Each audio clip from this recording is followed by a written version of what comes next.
Buenas noches, damas y caballeros, y bienvenidos a esta nueva edición de Business Night Talks.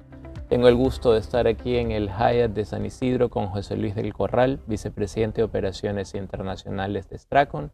José Luis, primeramente bienvenido y muchas gracias por compartir este espacio con nosotros. Muchas gracias a ti, Jorge, por la invitación y espero que esta conversación sea interesante para todos los que nos vayan a ver.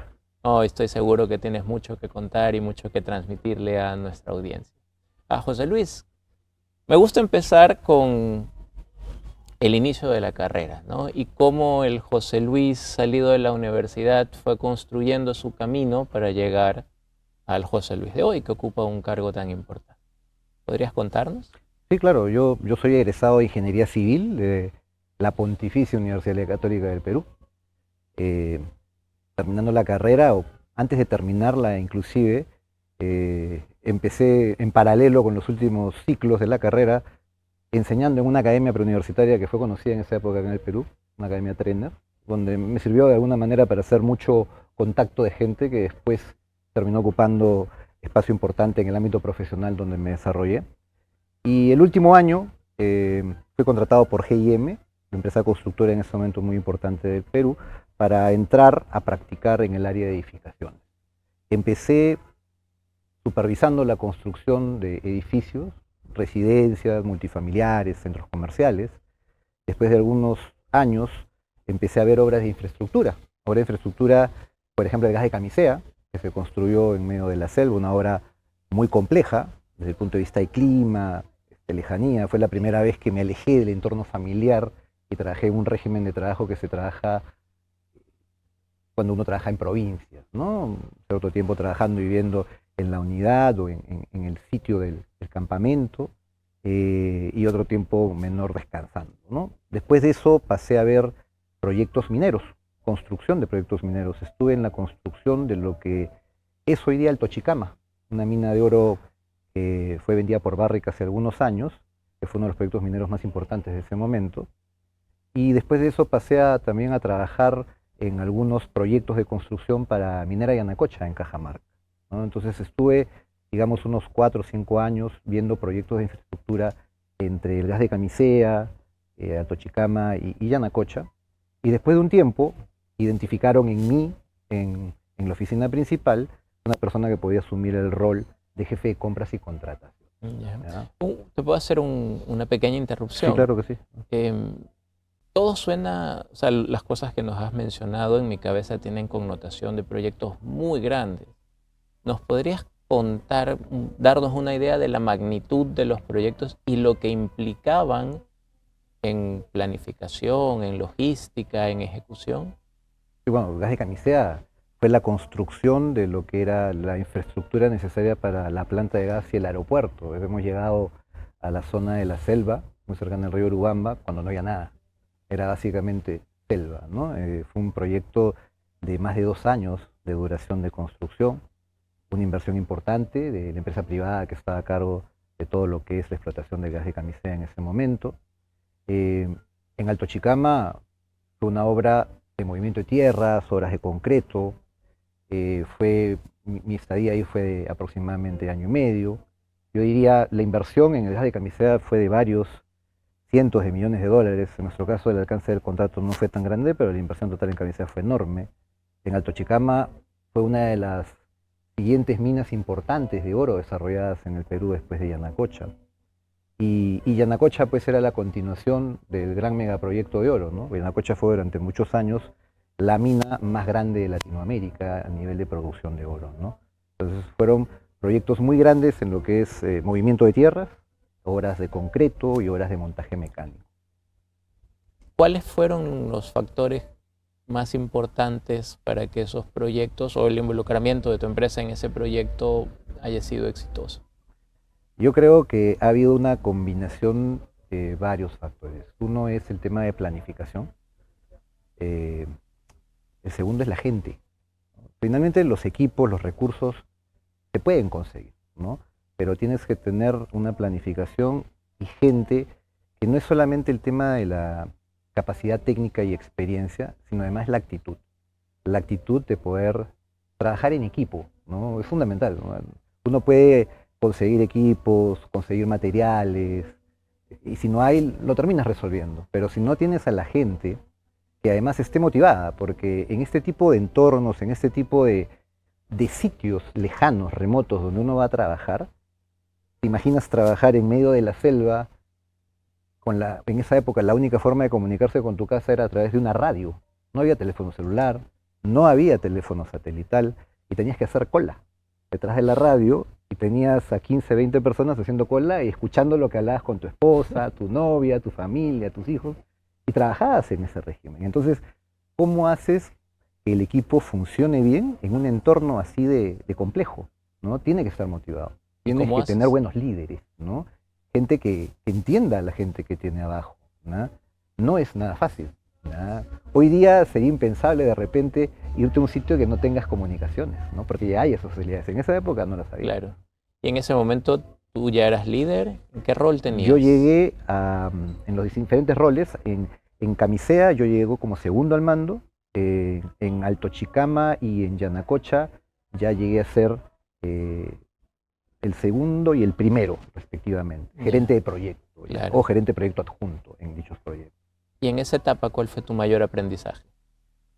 Uf, la verdad que ha sido... Si tuvieras que escoger 2 o 3. El tema de... Yo creo que es un tema de respeto con la gente, ¿no? El tema de que todas las posiciones en tu organigrama a nivel de colaboradores, ya sea de personal que trabaja ayudando a hacer la limpieza o el segundo al mando, todos merecen el respeto y el mismo trato por igual, ¿no? El tema de saludar a todo el mundo, ¿no? Un tema que yo me recuerdo desde niño en mi casa me enseñaron a eso, ¿no? Y a veces tú te encontrabas con que no necesariamente la realidad en el sector de construcción era así, que habían jerarquías que hacían pues que había cierta diferencia en el trato y en la forma de comunicarse con la gente. A mí nunca me gustó eso, ¿no? El tema de todos somos iguales muy al margen de la posición que tengamos en la organización. El buenos días, buenas noches, ¿cómo estás?, etcétera, con toda la línea de colaboradores, era lo mismo, ¿no? Yo creo que eso fue algo que me sirvió muchísimo de formación personal para poder liderar ese equipo de gente en esos proyectos que han sido muy complejos, ¿no? Y al menos en Sudamérica eso no es lo común, ¿no?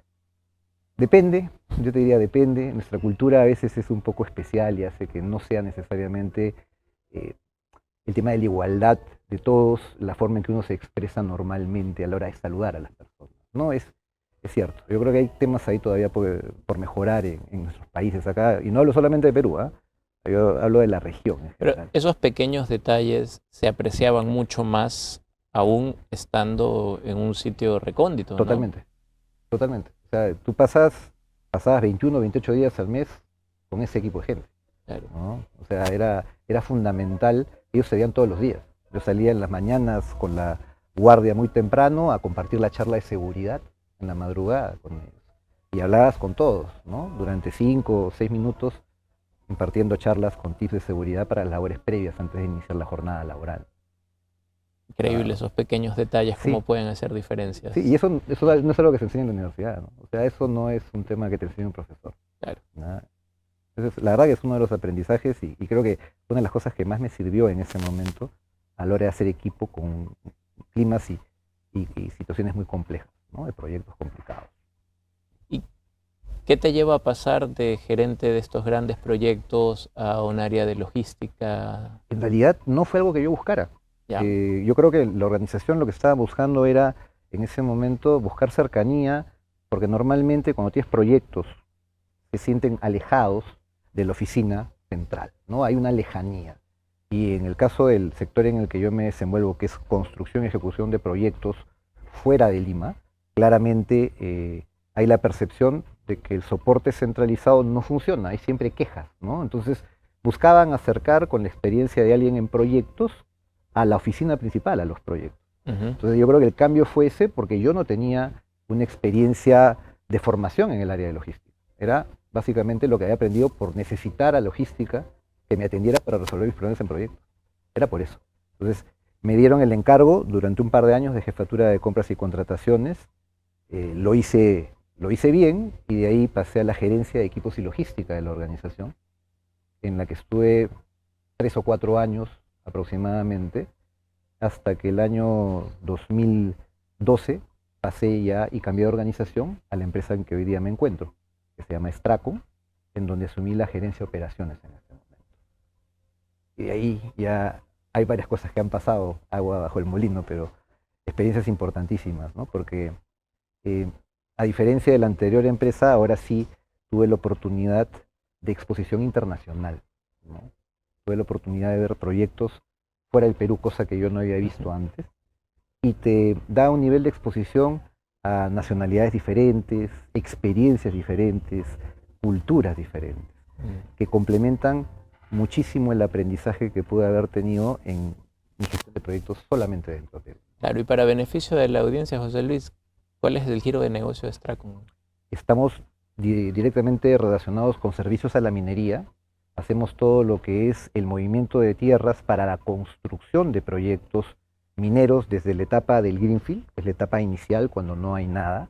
Continuamos con la operación de la mina, ya sea una mina de tajo abierto, superficie o una mina subterránea, el cierre de la mina, y adicionalmente a eso estamos incorporando dentro de una estrategia de diversificación de servicios empresas dentro del grupo, porque ahora somos parte del grupo Stracon, empresas que dan servicios de transformación digital, soluciones customizadas específicamente para el sector minero, y una empresa que está directamente relacionada con lo que es generación de energías verdes y tratamiento de aguas enfocada en la minería, con la opción inclusive de hacer operaciones en las cuales podamos financiar, construir, operar y eventualmente transferir al cliente minero una planta de energía o una planta de tratamiento de agua, ¿no? Para dar una solución completa a los clientes mineros, ¿no? ¿Y son muchas unidades de negocio o muchos servicios dentro de una sola unidad? ¿Cómo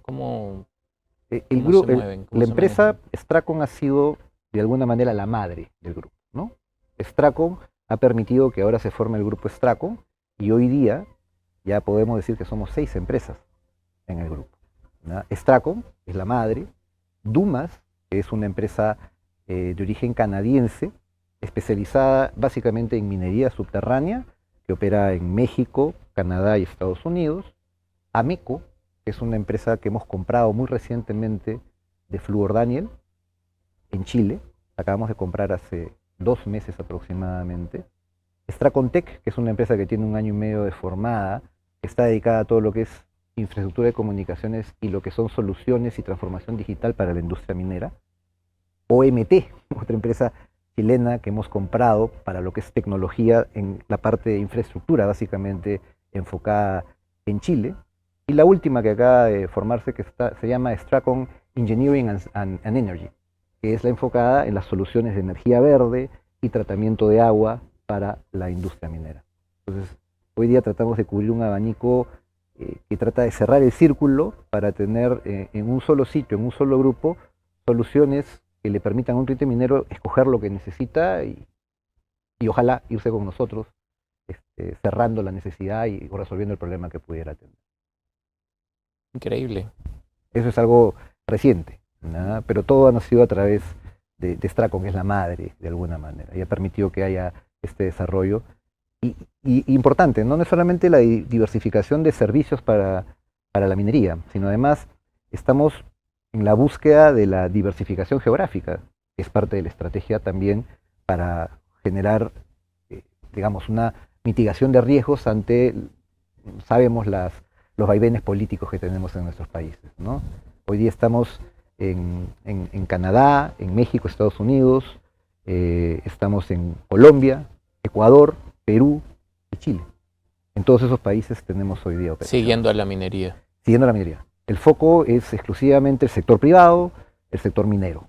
Ese es el foco del grupo Stracon y Stracon, que es donde yo estoy hoy día, ¿no? Bueno, y 12 años han pasado rápido. Cuéntanos de cómo ha ido migrando tu rol desde que ingresaste en el área de operaciones, como gerente. Bueno, estuve varios años en el área de operaciones, enfocado básicamente en el trabajo con los clientes, pero para los proyectos específicos que estábamos ejecutando, buscando cumplir los objetivos de nuestros clientes, ya sea en producción, plazo, calidad, seguridad, que son las variables más importantes.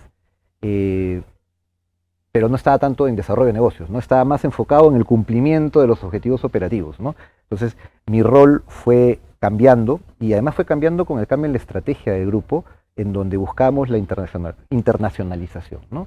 Entonces, primero eran proyectos solamente en Perú, y mi rol estaba enfocado en el resultado operativo de esos proyectos. Después, con la internacionalización, vimos que iba a ser necesario, por el panorama que se abría fuera del Perú, dividir.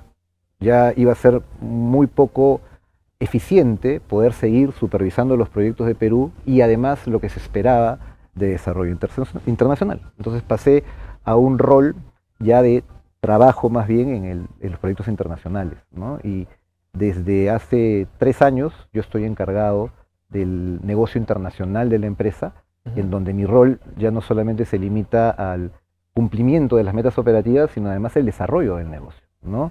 El cómo abrir negocios en otros países, cómo ganar clientes, también responsable del P&L hasta la última línea de cada una de las operaciones, pero ya con un foco y un panorama un poco más amplio que solamente la ejecución de la operación. Claro, muy, muy interesante ese paso y desafiante, supongo, sí, también, ¿no?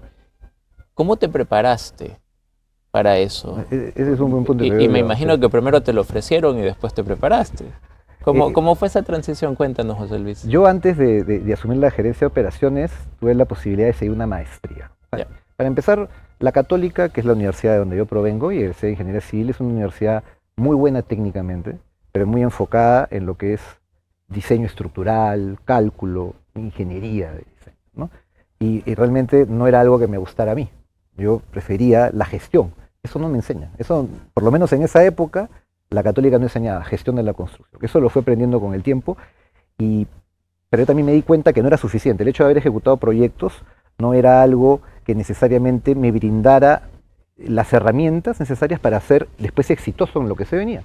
Así que decidí hacer una maestría en el PAT de la Universidad de Piura. Una maestría que la verdad yo me felicito de haber tomado esa decisión, porque fue una maestría muy útil y en donde yo me quedo no solamente con la gran calidad de los profesores del PAT, sino además con de repente cursos que no son los cursos que clásicamente califican como los cursos duros, ¿no? Me quedo con el curso de gobierno de personas.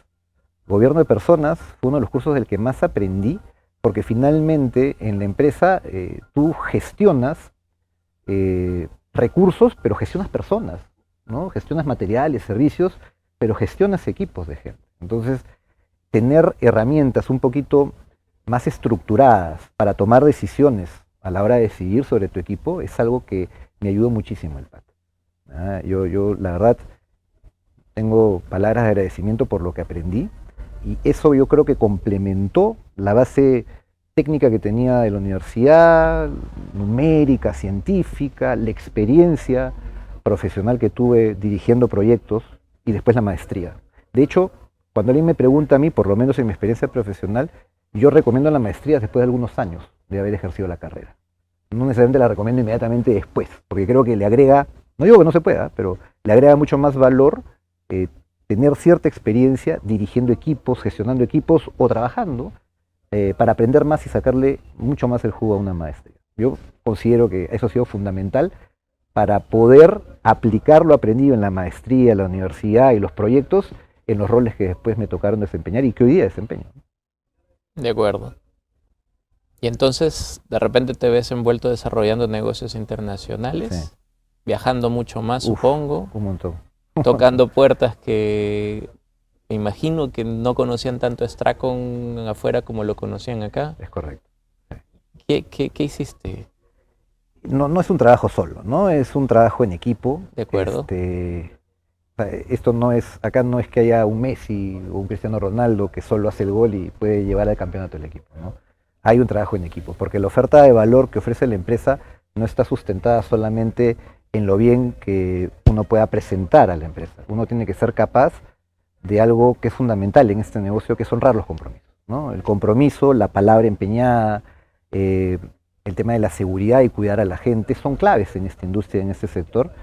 Y si tú no tienes un equipo detrás que pueda cumplir con lo que has ofrecido, de nada sirve lo bonito que yo pueda hacer una presentación, que pueda hablar ante un cliente, convencer a un cliente, vender un servicio, si no somos capaces luego de cumplir y ejecutar de manera segura, en plazo, en la calidad prevista, y un tema relevante, manteniendo o ayudando a nuestro cliente con el tema de la licencia social. La minería hoy día en la región no funciona si no tiene la aprobación de las poblaciones aledañas, del círculo directo e indirecto de influencia.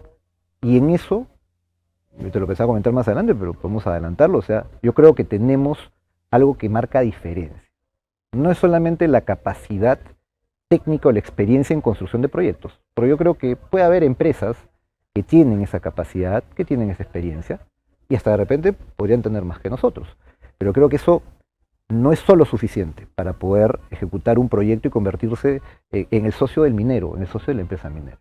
Hoy día la empresa minera necesita algo más, y ese algo más es el tema de formar gente. Y no hablo de formar en la universidad solamente, sino de formar gente para que sean los operadores de los equipos, de la maquinaria, los supervisores que supervisen esos operadores. ¿Y esa formación la buscas en el área de influencia de la mina? Por supuesto. El compromiso es dar la mayor cantidad posible de empleo al área de influencia directa de la mina, conseguir no solamente lo que es normal, que el ayudante que tiene poca capacitación o conocimiento más básico sea el que sea empleado por nosotros o por la unidad minera. Lo que se busca es más bien que ese ayudante, con el tiempo y con entrenamiento, sea operario, sea operador de maquinaria, eventualmente supervisor, y que pueda generar una línea de desarrollo que no solamente le permita a él tener mayores aspiraciones profesionales, sino también ingresos económicos, ¿no? Es una parte clave. ¿Y eso lo hacen ustedes? Lo hacemos ustedes, lo hacemos nosotros con la mina. No lo hacemos solos, porque eso es imposible hacerlo solos. ¿Y forman algún tipo de instituto de formación en el sitio? ¿Cómo se hace transferencia de conocimiento? Lo hacemos con la minera en conjunto con el área de relaciones comunitarias de la empresa, que ya tiene el estudio demográfico, sabe qué anillos de influencia está la población que podría ser apta para trabajar en la mina. Y se diseñan en conjunto programas de entrenamiento que, dependiendo de la especialidad, pueden durar 8 meses, 1 año, 6 meses. Acabamos de entrenar en Quellaveco en los últimos 2 años a 32 mujeres moqueguanas que han operado la flota minera de camiones gigantes de Quellaveco, que han sido las operadoras de los camiones. Solamente eran mujeres las que operaban los camiones. Una flota de camiones que hoy día es autónoma, ¿no? Entonces alguien diría, oye, pero entrenas y das empleo a personas que finalmente pierden el empleo porque ya la flota no necesita operador. No es así, porque se generan otras oportunidades. Hoy día esas personas están operando otros equipos y además lo que están haciendo es ser los técnicos que planifican la ruta de cada camión, porque un camión autónomo no es un robot que funciona solo, necesita alguien que programe cada día cuál es la ruta que va a seguir. Y hoy día parte del equipo de operadoras está haciendo ese rol. ¿Y es totalmente autónomo? Sí. Bueno, autónomo hasta el punto de que alguien tiene que programar la ruta, pero no hay nadie en el camión. Más, el camión frena, se enciende, se maneja, circula, avanza a velocidad, se cuadra y se estaciona, simplemente por el sistema que tiene que le permite esa autonomía. Oye, José Luis, y cuéntame, ¿qué te dicen estas personas de esas zonas alejadas que empezaron en un puesto y fueron creciendo en responsabilidades a través del tiempo, al punto de programar un camión autónomo inmenso, ¿no? ¿Qué historias te cuentan? Debe ser muy gratificante. Yo creo que sí. De repente no eso, pero yo me acuerdo el año 2014 o 15 que estábamos en Colquijirca, un pueblo acá en la sierra, en Cerro de Pasco, donde teníamos una operación minera de tajo abierto. Y uno de los momentos más gratificantes fue cuando pudimos, con el comité de madres de Colquijirca, ayudarlas a formar una empresa que fabricara los uniformes, ¿no? Llevamos gente del Senat y alquilamos una máquina de tejido para que armen su empresa que finalmente las capacitó, las tecnificó y les permitió generar una línea de negocio que les permitía después tener un negocio que fuera en el tiempo sostenible, no solamente vendiendo a la empresa, a nosotros, a la minera o a otros contratistas, ¿no? Y junto con el ejemplo que te digo de las operadoras en Quellaveco, lo que se aprecia es, primero, agradecimiento por la oportunidad, pero yo creo que el impacto más importante es que se ve el beneficio real que tiene un proyecto minero bien desarrollado, de manera responsable, de manera sostenible, a diferencia de la minería ilegal que tenemos, ¿no? Yo creo que ahí claramente la población se da cuenta del impacto positivo, porque no solamente es el empleo, no solamente es el contrato que pueda tener una empresa local suministrando uniformes, es toda la cadena indirecta que se genera por eso, ¿no? No solamente el empleo directo, es todo lo indirecto que una buena minería, una minería responsable puede generar de impacto positivo en la comunidad. Y finalmente en el país, ¿no? Con las exportaciones, el pago de impuestos, Claro. etcétera. ¿Qué nivel de empleo se genera alrededor en las zonas adyacentes a un proyecto minero? Depende de la magnitud del proyecto, pero puedes hablar de, en la época de construcción, miles de empleos directos y otra cantidad muy similar y hasta mayor, te diría un 50% por lo menos, de indirectos. Porque los indirectos que dan soporte a esos directos a veces son muchos más, ¿no? La ferretería, el taller de soldadura, la empresa de taxis que ahora transporta a la gente, la empresa de transporte, el comedor que existe ahora, el hotelito en el pueblo que ahora da servicios a la gente que va temporalmente y que no puede entrar al campamento de la mina por capacidad. O sea, hay una cantidad enorme de servicios indirectos que se generan alrededor. Y en estos servicios indirectos se están formando empresarios nuevos. Sí, y esa es otra de las cosas que es parte de lo que ofrecemos, ¿no? No es solamente el entrenamiento de fuerza laboral, de operadores, supervisores, sino además estamos colaborando con clientes, sobre todo en sitios donde no existe actividad relacionada con la minería, proyectos nuevos de tipo Greenfield, en la formación y desarrollo de proveedores locales, que finalmente puedan brindarnos servicios a nosotros como contratista o a la mina u otros contratistas, ¿no? Desde el tema de, oye, cómo hacer una valorización, cómo facturar, cómo pagar tu tributo, el IGB o el IVA, dependiendo del país en el que estés trabajando, ¿no? Hoy día estamos por empezar lo que yo espero sea el tercer proyecto, la tercera mina en Ecuador. Ecuador solamente tiene 2 minas importantes en este momento, y estamos trabajando en toda la fase de preconstrucción con nuestro cliente, colaborando justamente en eso, ¿no? Desarrollando proveedores, entrenando personal, con la anticipación como para que cuando empiece el proyecto haya la posibilidad de contratar los servicios y el personal de la zona y empecemos primero de manera segura a operar y luego la eficiencia se irá obteniendo con la práctica de la construcción y de la ejecución del proyecto. Claro, pero esta construcción de negocio alrededor me parece que va más allá de solo crear una licencia social, ¿o me equivoco?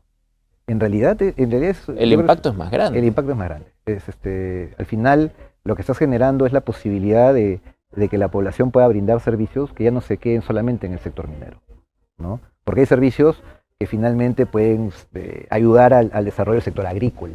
La minera puede participar en eso. Vemos hasta temas relacionados con el tema de turismo, ¿no? Hemos ayudado en algunos proyectos en conjunto con nuestros clientes a sacar libros de historias típicas de la región, como para recabar pues, los cuentos y las historias que tienen en Chumbivilcas, en Chile, en una zona de Chile, en fin, varias cosas, y hasta rutas turísticas para fomentar el turismo en ciertas zonas donde se justifica y que están cercanas a la mina y que de alguna manera permiten ingresos diferentes también a la población, que no estén solamente segmentados al tema de minería. ¿Cómo cambia la percepción de las personas sobre la minería cuando ven todo esto en práctica, ¿no? Bueno, en la práctica yo creo que se convencen de que a veces el discurso que viene por ciertos sectores opuestos a la minería no tiene sustento. Yo creo que hay un discurso en contra de la minería que no entiende la minería formal. Yo creo que es un discurso válido cuando se trata de la minería ilegal. La minería ilegal hoy día, lamentablemente, genera un daño muy grande en la región. Yo creo que la gente en general en los poblados, cuando ve lo que se está haciendo, se dan cuenta de la verdad, ¿no? Que la minería bien llevada puede traerle beneficios directos. Y no estoy hablando de regalos, ¿no? De que le regalen a la gente cosas. Estoy hablando de cosas mucho más tangibles que permitan que cuando el contratista que trabajó la minera ya no esté, las personas alrededor tengan un negocio que les permita sacar a la familia adelante y tener oportunidades de que sus hijos puedan educarse mejor de repente que ellos mismos, ¿no? Y eventualmente, como nos ha pasado, gente que termina ejerciendo una carrera en una universidad y que es contratada por nosotros o contratada por la misma unidad minera y generan muchísimas oportunidades de desarrollo de negocios y familiares, ¿no? ¿No crees que falta un poquito más de comunicación, que la gente sepa, pero de voz de estas personas, ¿no? Porque comparto contigo que hay mucha mucha campaña Anti. antiminera, ¿verdad? Sí. Pero no hay forma de tratar de equiparar la balanza con estas historias, que deben de haber muchísimas. Sí, y yo creo que el sector minero en general puede haber cometido algunos errores inicialmente, pero uno de los errores que a veces creo que todavía no se cambia el chip es el tema de la comunicación, ¿no? Yo creo que la comunicación está empezando a cambiar para ser mucho más directos, transparentes, explicar claramente los beneficios tangibles que la minería trae, para que la gente entienda el por qué la minería es indispensable. Hoy día que queremos cambiar la matriz energética, que queremos autos eléctricos, reducir la huella de carbono, eso es impensable sin los minerales. Es impensable sin los metales. Sin el cobre, imposible. Sin las tierras raras, no se podría. Entonces, es necesario primero entender eso y segundo, que la minería se puede hacer de manera sostenible y responsable. No es cierto que la minería sea una fuente de contaminación en general. O sea, yo creo que hay muchísimos ejemplos que son todo lo contrario. Un trabajo de comunicación que yo creo que en general las empresas mineras tienen todavía que reforzar. Y bueno, nosotros, en la medida de nuestro alcance como contratistas de ellos, queremos ser sus socios en ese aspecto, ¿no? Claro. ¿Cuál es la línea en proyectos, en manejos comunitarios y temas sociales que está siguiendo hoy la empresa que diriges? Bueno, primero, no hacemos nada solos. Ya. Lo hacemos alineados con la empresa minera. ¿De acuerdo? Y la línea está enfocada en el desarrollo de capacidades y competencias para que la gente tenga mayor empleabilidad y pueda trabajar con nosotros o con la mina, en el desarrollo de los proveedores locales y en la inclusión. Y cuando hablo de inclusión es darle más oportunidades a las mujeres que han estado relegadas en el sector minero. Este ejemplo de Quellaveco es un ejemplo clarísimo y creemos que hay una oportunidad muy grande de hacer un balance incrementando la cantidad de mujeres que puedan trabajar en el sector de minería, dentro de los contratistas y en la misma mina, ¿no? Y de la mano con eso, el tema de promover el tema de energías verdes, que traigan beneficio por reducción de la huella de carbono. Yo diría que por esas líneas estamos trabajando en este momento y nuevamente en conjunto con nuestros clientes. Eso es algo que no podemos hacer solos, ¿no? Nosotros no podemos llegar a una comunidad y entrenar de la nada sin que previamente lo hayamos coordinado con nuestro cliente. Todo eso siempre coordinado con ellos. Recuerdo hace, que será más de 15 años, ¿no? Acá recién llegado a Perú, que visité una empresa de pesca y los patrones no querían que suban mujeres a la bolichera, ¿no? Porque decían que era Mala suerte. mala suerte. Y años, un poquito antes que eso, visité una mina en San Luis de Potosí, en México, en Florita, y tampoco querían que bajen mujeres porque daba mala suerte para ellos, ¿no? ¿Cómo han ido evolucionando esas percepciones y qué se ha hecho al respecto? Eso ha cambiado, yo también lo recuerdo. Acá se le decía que la montaña se pone celosa, pero la montaña es la Pachamama, ¿no? Yeah. La montaña es la Pachamama, acá por lo menos de una terminología quechua claro, de la época de los incas, y se decía que como era mujer la montaña, si una mujer entraba al túnel, normalmente era en obras subterráneas, se iba a poner celosa y iba a haber un derrumbe, ¿no? Y parece que en algún momento coincidió con la entrada de una mujer, que hubo algún evento desafortunado, y de ahí se reforzaba la idea de que no podían entrar las mujeres. Claramente, esas eran supersticiones. Hoy día ya no hay ningún inconveniente en las operaciones en que las mujeres trabajen en minería, trabajen en un túnel, y no hay ninguna restricción. Porque claramente era un tema de una tradición antigua equivocada, una superstición, en fin, conceptos que creo que han quedado relegados en el pasado con la educación. Yo creo que es finalmente un tema de educación. La educación es clave, fundamental. ¿Y el Estado llega bien en esas zonas o tiene que haber esfuerzo privado? Hay muchas falencias, ¿no? Hay muchas falencias. Muchas veces el Estado lamentablemente delega en el sector privado trabajos que debería hacer el Estado, ¿no? Y finalmente esa falta de comunicación hace que las comunidades vean al privado como el salvador que puede resolver las cosas que no resolvió el Estado, ¿no?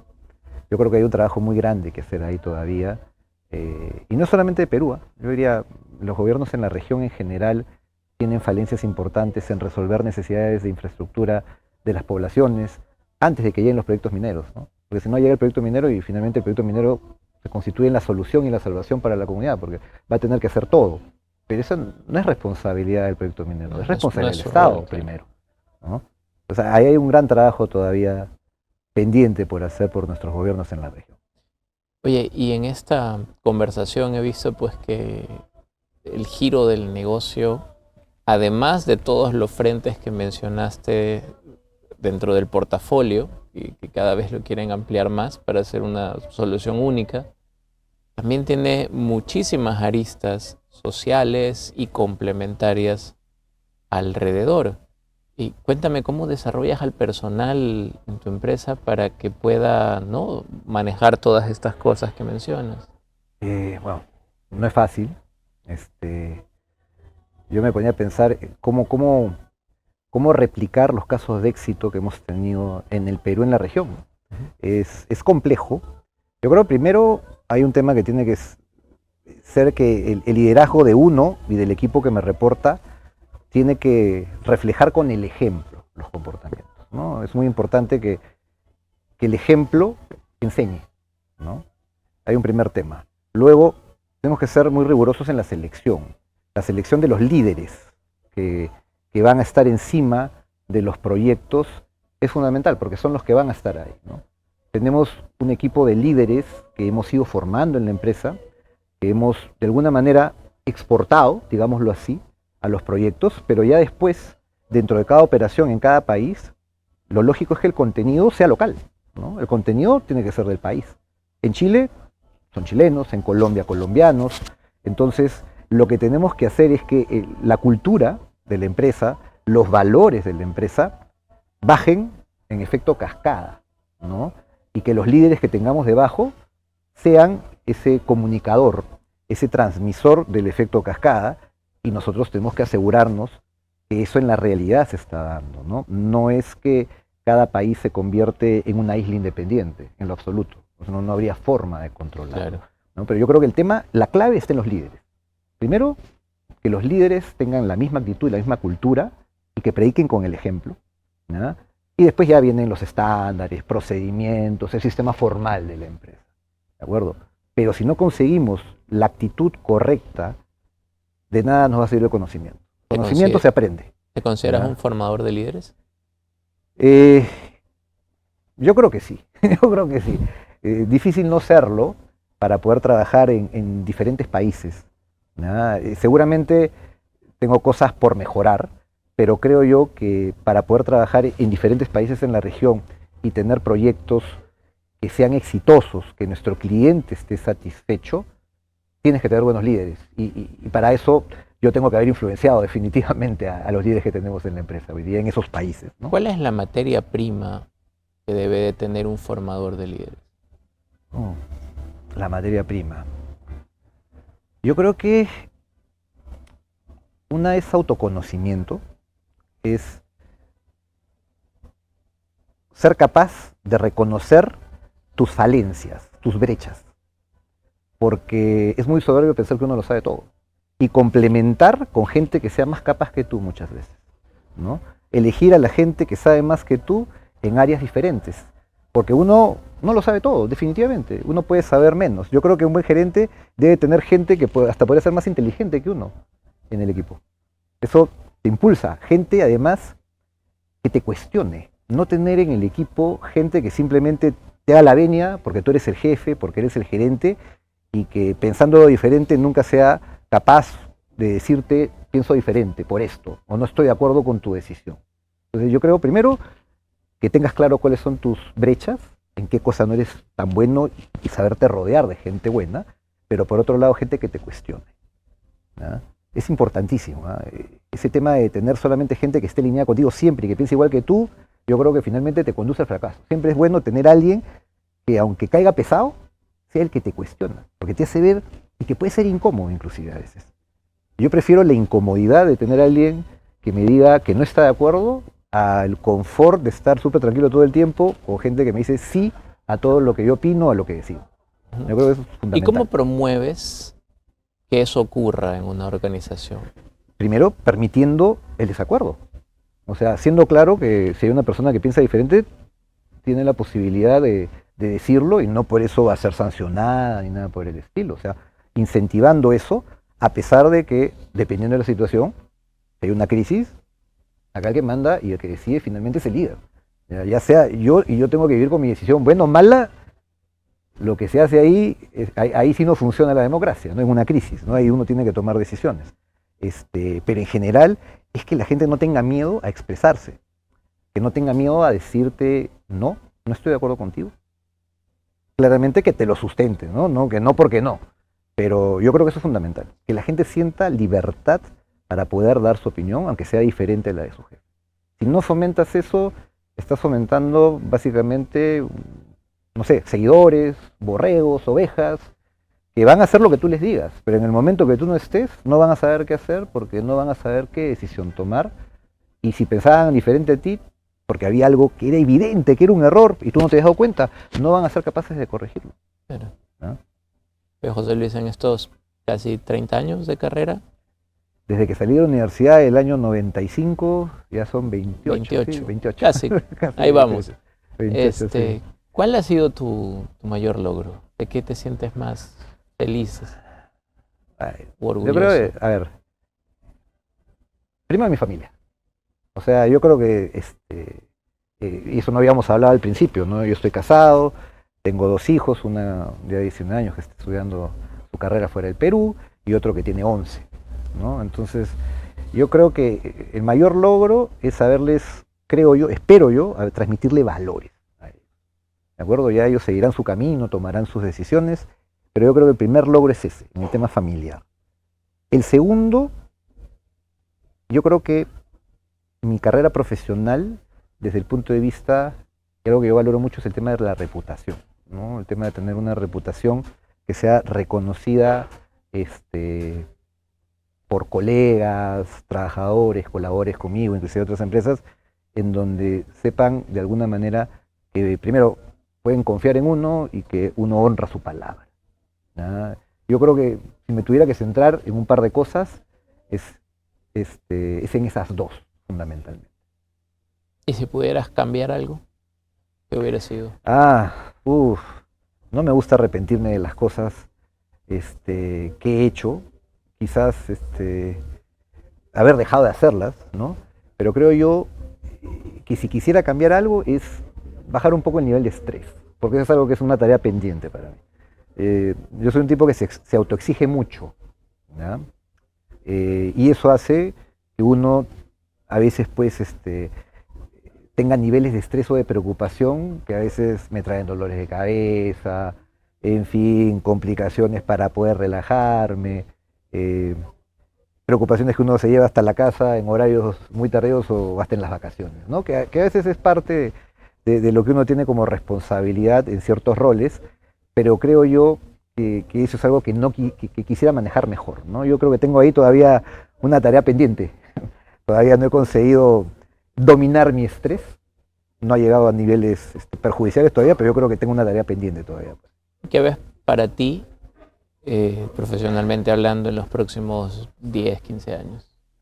Yo creo que en el plan estratégico que tenemos en la empresa, tenemos un reto muy importante que es consolidar nuestra presencia en la región, ¿verdad? Que es mi reto.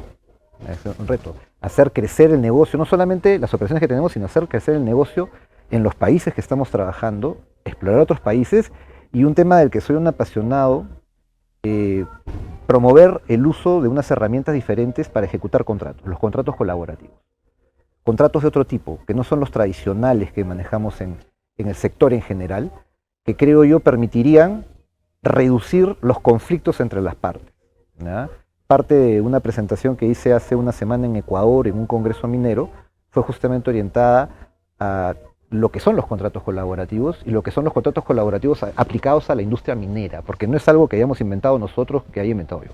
Esto viene de Australia, Nueva Zelanda y del Reino Unido de la década del 90, ¿ya? No se ha implementado mucho en Perú. Hemos tenido mucho éxito en eso en la empresa, y creo yo que esto se puede promover para reducir lo tradicional que ocurre en un contrato de proyectos, ya sea de construcción, ejecución, en donde las partes empiezan a convertirse en adversarios, más que en socios, ¿no? En donde el fin sea conseguir lo mejor para el proyecto, ejecutarlo, ¿no? Yo contratista, tu cliente, empezamos a cuidarnos, aguardando nuestras cartas, preparándonos para los reclamos de uno contra el otro, la penalidad que uno le va a meter al otro, y se pierde el objetivo del proyecto, ¿no? Yo creo que ahí hay una tarea y un espacio muy grande para cambiar la forma en que se hacen y se gestionan los contratos en proyectos en la región, ¿no? Muy interesante desafío. Sí, de verdad me gusta. Y ahí me quedo con, creo que antes de empezar, me quedaba con una frase que te dije, que tú me decías que era de Einstein, ¿no? Locura es pretender obtener resultados diferentes si hacemos las cosas siempre de la misma manera, ¿no? Yo creo que en ese rubro tenemos que hacer las cosas diferentes si queremos resultados diferentes. Excelente. Oye, José Luis, me ha encantado esta conversación. Tienes una trayectoria espectacular, te felicito. Lo hemos disfrutado mucho, creo que la audiencia también. Y bueno, te quiero agradecer nuevamente por haber estado con nosotros y por favor, da las palabras de cierre con los últimos tips que se te hayan quedado para la audiencia. No, por supuesto. Muchísimas gracias, Jorge, de la audiencia.